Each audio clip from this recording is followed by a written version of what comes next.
My new neighbor doesn't exist. I moved into a new apartment last month, a quiet place at the edge of the city. The building was old but well kept, and the landlord mentioned that only 3 of the 5 units were occupied. I liked the quiet. A week in, I met my neighbor from 2B. His name was Dominic, and he seemed nice enough, late 30s, scruffy beard, smelled like paint thinner. He said he was an artist and had just moved in too.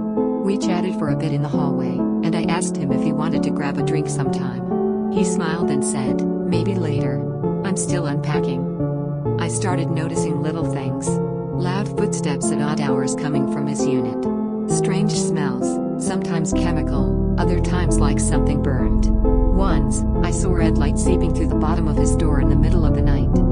A week ago, I decided to drop by and formally introduce myself. I knocked on his door, and it swung open slightly. Inside, the place was empty, like completely empty. No furniture, no boxes, just bare walls. It didn't make sense. I'd seen him bringing things in when he moved. The landlord was in the building the next day, so I asked him about Dominic. He gave me a strange look and said, "There's no one in 2B. That unit's been empty for months." I know what I saw. Dominic was real. He shook my hand, and I could feel the calluses on his palm. I tried explaining this to the landlord, but he insisted I must have been mistaken. That night, I heard the footsteps again. They were heavier this time, pacing back and forth above me.